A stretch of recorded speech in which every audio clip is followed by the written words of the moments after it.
Hi guys! Afternoon. Kain! Miranda family, kain po tayo. Sabi mo din hi! Hi! Dito ang aming apo. Puro tubig ang ininom. Oh. Hi! Kain daw, sabi ng TV. Oh, eat daw, sabi ng mamaya, patayan, walang kuryente. Ang sarap. Gusto mo, yes? Ah, sabi ng TV.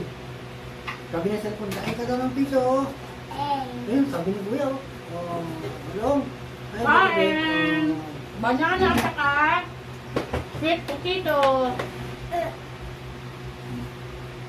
Ganyan, mo ganyan. Kain! Baka niya isda pa? Mo? Yan si Balong. Huwag ka lang nalabas si Kuya Balong. Nandiyan. Yan, pinit lang.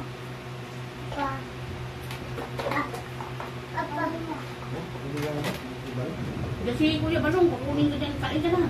Nga. Nam. Papa. Wow!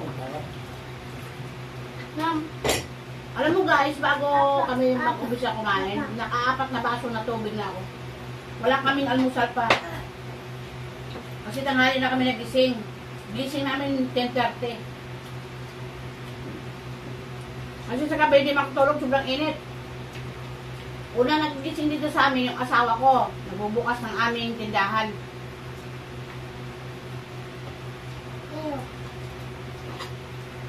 Comment kayo.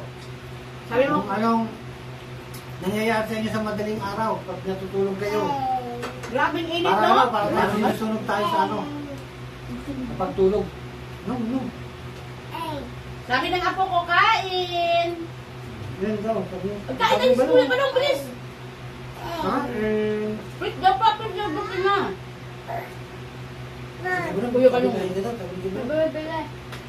Mamaya maglalaro yan si Day, may birthday si Ate Wayne. Hindi, after. Sino mo? Kuya Balong yan! Kay Balong daw yun. Kuya Balong yan. Ano yun, Balong? Hello. Ano na, ha? Basta pumunta yung asawa ko sa tindahan, kasunod niyo ako. Bigyan si Balong sa'yo.